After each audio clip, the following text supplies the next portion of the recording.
സംഘർഷത്തെ തുടർന്ന് അടച്ച കോഴിക്കോട് ഫ്രഷ് കട്ട് തുറക്കുന്നതിൽ തീരുമാനം നാളെ ഉണ്ടാകും. ജില്ലാതല ഫെസിലിറ്റേഷൻ കമ്മിറ്റി യോഗം ചേരുന്നുണ്ട്. ജനങ്ങളുടെ പരാതികൾ കേൾക്കുന്നതിന് പ്രത്യേക സമിതി രൂപീകരിച്ചു.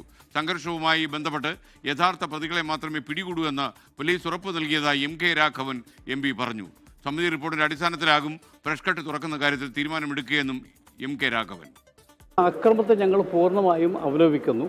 യഥാർത്ഥ പ്രതികൾ ആരാണ്, ഇതാര് നടത്തി എന്നുള്ളത് കൃത്യമായി തിരിച്ചറിഞ്ഞ് അവരെ മാത്രം ഫോക്കസ് ചെയ്തുള്ള നടപടികൾ മാത്രമേ ഉണ്ടാകൂ എന്നാണ് ഇപ്പം പോലീസ് ഞങ്ങളെ അറിയിച്ചിട്ടുള്ളത്. ഇതിന് ശാശ്വതമായ പരിഹാരം ഉണ്ടാക്കാൻ കഴിയും എന്നുള്ളതാണ് മറ്റു ആലോചന ഉണ്ടായിട്ടുള്ളത്.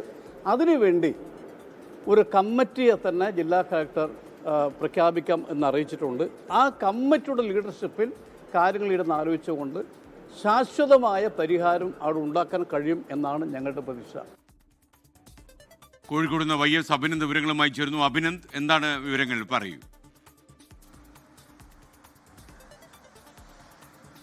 SKN ഫ്രഷ് കട്ട് സംഘർഷത്തിന് പിന്നാലെ ഇന്ന് രാഷ്ട്രീയ പാർട്ടി പ്രതിനിധികൾ, ജനപ്രതിനിധികൾ ഉൾപ്പെടെയുള്ള വിവിധ ആളുകൾ പങ്കെടുത്ത സർവകക്ഷി യോഗമാണ് ജില്ലാ കളക്ടറുടെ ചേംബറിൽ നടന്നത്. അതിനകത്താണ് ഇപ്പോൾ നിർണായകമായിട്ടുള്ള തീരുമാനമെടുത്തിരിക്കുന്നത്.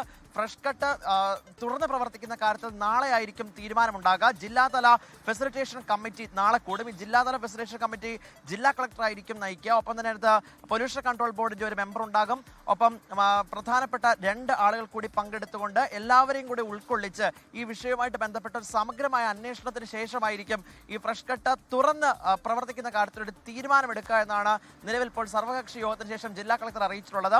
വിവിധ രാഷ്ട്രീയ പാർട്ടികളുടെ പ്രാദേശിക പ്രതിനിധികളാണ് ഈ സർവകക്ഷി യോഗത്തിനകത്ത് പങ്കെടുത്തത്. അവർ പറയാനുള്ള കാര്യങ്ങളെല്ലാം കേട്ടു. ഈ താമരശ്ശേരി ഫ്രഷ് കട്ട് സംഘർഷത്തിന് പിന്നാലെ ഏറ്റവും കൂടുതൽ ഉയർന്നു വന്ന ഒരു ആരോപണം എന്നത് ഈ പോലീസിന്റെ നടപടിയായിരുന്നു. രാത്രി കാലങ്ങളിൽ പോലും പോലീസുകൾ വ്യാപകമായിട്ട് റെയ്ഡ് നടത്തുന്നു. അത് സ്ത്രീകൾക്കും കുട്ടികൾക്കും വലിയ തരത്തിലുള്ള മാനസിക പ്രശ്നങ്ങൾ ഉണ്ടാക്കുന്നു എന്നുള്ള പരാതി ഉണ്ടായിരുന്നു. ആ പരാതിയും ഇന്ന് സർവകക്ഷി യോഗത്തിനകത്ത് ഉയർന്നു വന്നു. ഈ കാര്യത്തിൽ ഇപ്പോൾ വ്യക്തമാക്കിയിരിക്കുന്നത് പോലീസിന്റെ ആ രാത്രി കാലത്തുള്ള വ്യാപക റെയ്ഡ് അവസാനിപ്പിക്കും. ഒപ്പം തന്നെ കുറ്റക്കാർക്കെതിരെ കൃത്യമായ നടപടി സ്വീകരിക്കാൻ വേണ്ടി പോലീസ് മുന്നോട്ട് പോകും. കാരണം റൂറൽ SP അടക്കം അതിക്രമിച്ച ഒരു വിഷയം ഇതിനകത്തുള്ള ഒരു പശ്ചാത്തലത്തിൽ കുറ്റക്കാർക്കെതിരെ ശക്തമായ നടപടി സ്വീകരിക്കാൻ വേണ്ടിയിട്ടുള്ള ഇടപെടൽ അത് പോലീസിലെ ഭാഗത്ത് നിന്നുണ്ടാകും.